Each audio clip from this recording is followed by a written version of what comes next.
Injertos.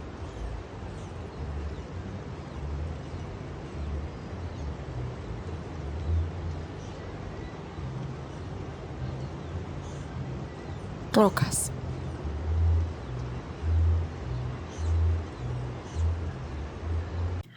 A 600 kilómetros del nacimiento del Magdalena y aproximadamente 800 del mar, en el punto en el que cruza la cordillera oriental una falla geológica, se encuentra el barrio La Magdalena en Honda, Tolima. Un organismo vivo, anómalo, aislado y contenido por fronteras que atraviesan escalas y tiempos. Es una evidencia de la condición abierta de la ciudad. No solo resulta único por su sistema abierto y cambiante en constante impermanencia por las acciones que le sobrevienen, sino que también es evidencia directa de la historia de la ciudad, de los ríos y del volcán. Una manifestación directa de la Tierra, de sus aparentes permanencias y sus cotidianas impermanencias. Muchos de sus habitantes viven de la pesca durante la subienda entre febrero y marzo, y el resto del año se dedican a otras actividades productivas o bien a esperar la siguiente. Las cualidades de su tejido urbano parecen responder a dinámicas por completo diferentes al resto de la ciudad. Entre las calles angostas aparecen pequeños jardines sobre rocas y plataformas de antiguas casas que fueron reclamadas por el río. Su riqueza habita en sus errancias y caminos equívocos que al final llevan todos al Magdalena. En las conversaciones de ventana a ventana, separadas tan solo 90 centímetros, en el sancocho frente al río y en andar descalzo una tarde de domingo al bulloso jardín de atrás, para sacar algún pescado y comerlo. En este mismo punto, el río Gualí alcanza su desenlace en el río Magdalena, en las aguas que han servido de tumba para toda una nación. El agua del Gualí conecta Honda y la Magdalena con las temperaturas y agitaciones del volcán. Es en el punto de su conclusión, de su muerte, donde dos fenómenos multitemporales confluyen, el de un río nacido de un páramo y el de uno nacido al pie de un volcán. En la intersección fluvial también se encuentra una falla geológica más conocida como el Salto de Honda. El origen de esta falla se debe a múltiples agencias, desde las formaciones geológicas más antiguas, la actividad volcánica del Cerro Bravo al nororiente del Nevado Ruiz y los depósitos aluviales más recientes. De esto son evidencias las rocas que abundan entre las casas y calles. No pasa por alto que la Magdalena se encuentra en la histórica ciudad de Honda, una que aparece solo en la medida de las agencias multitemporales que le rodean. La morfología accidentada de su trama, como la de la Magdalena, es apenas una evidencia de las diferentes capas o huellas que revelan en el presente el devenir histórico. De estas capas que empiezan a acercarse a las aparentes permanencias del hábitat urbano, tenemos por un lado las vías férreas y los puentes, que en este punto se entrecruzan con la línea del ferrocarril que hasta el siglo XIX pasó aledaño al barrio, y los puentes Andrade y Negro, que hoy lo contienen y lo conectan con el otro lado de los ríos. Habiendo entendido e identificado las múltiples capas de la impermanencia con las que se relaciona la Magdalena, aparecen aquellas aparentemente permanentes del habitar urbano. Formas de ocupar el espacio público, caracterizadas por utilizar reiteradamente estructuras y capas provisionales para la sombra, la venta y el encuentro amistoso. En los bordes con la ciudad, puntos de venta informal de frutas, de lotería y de pescado en tiempos de subienda.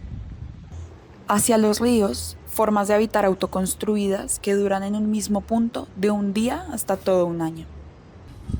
Al interior, entre recovecos, el juego con balón protegidos de los carros, las rocas inestables y las aguas. La aparente permanencia de la vegetación. En el borde del río, almendros, trupillos y ceibas. Y en el borde con la ciudad, laureles y, como no, más almendros. Injertos y rocas. Propongo enfrentar el lugar de la Magdalena como un asunto de injertos y rocas, es decir, de preexistencias e intervenciones puntuales que se le adosan. Los injertos no le son extraños a la Magdalena, que está repleta de rocas en plataformas, palos entre rocas y polisombras entre casas. Las rocas no son solo las rocas, sino también toda preexistencia que por su localización es resultado de las agencias multitemporales que allí actúan. Este proyecto nace del descubrimiento y reconocimiento de la Magdalena, de su trama urbana, su tejido social y su vínculo con el territorio, para proponer intervenciones puntuales que dialogan al tiempo con las personas que habitan este lugar, así como con las escalas de la geología y la historia.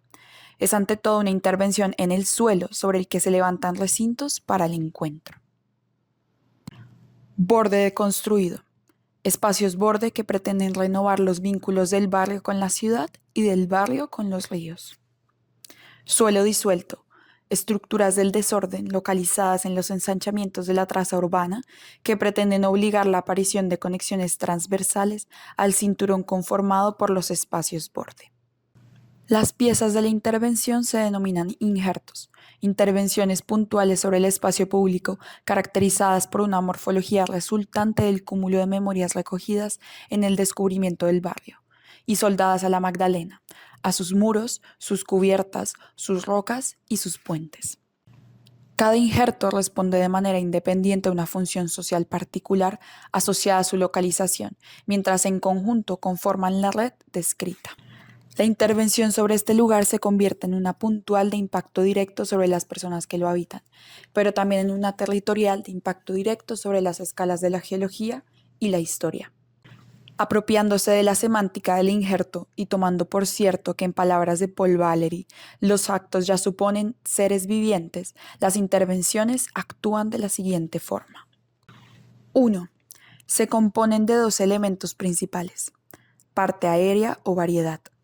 Una capa de cubierta asociada a las preexistencias construidas y de vegetación, con la cual conforma y o completa recintos bajo sombra. Patrón o portainjerto. Una capa de suelo como testigo de las multitemporalidades y con la cual define un recinto para el encuentro. 2. Se sueldan a una preexistencia, bien sea construida, de la vegetación o de las capas del suelo. 3. Establecen relaciones con el agua y las visibilizan a través de elementos de la arquitectura. Recogen, conducen, tratan, infiltran. 4. Responden a los ciclos cotidianos del habitar en el espacio público, es decir, siembran, cosechan, dan sombra y crean recintos para el encuentro. El borde deconstruido. Al oeste, injerto de hendidura. Sentarse en el andén bajo la sombra, caminar entre sombras de almendros, samanes e injertos. Al este, injerto inglés. Pescar, esperar, vender, jugar cartas, lavar, lavarse. Al sur, injerto de corteza. Atar la canoa, acumular sedimentos. Al norte, injerto por aproximación. Vender, mercar, encontrarse, refugiarse. Al norte, injerto inglés. Tratar las aguas, recorrer, contemplar. El suelo disuelto.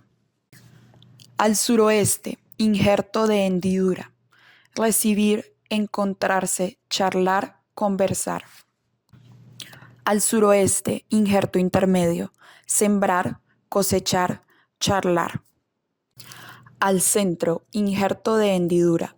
Asomarse, conversar, custodiar. Permanecer en la gran escala de lo impermanente. Ahora bien, el árbol no construye sus ramas ni sus hojas, ni el gallo su pico o sus plumas, sino que el árbol y todas sus partes, y el gallo y las suyas, son construidos por los mismos principios que no están separados de la construcción. Lo hacedor y lo hecho son indivisibles, no son actos lo que los engendra, pues los actos ya suponen seres vivientes. Paul Valéry, Eupalinos o el arquitecto y el alma y la danza, 1993.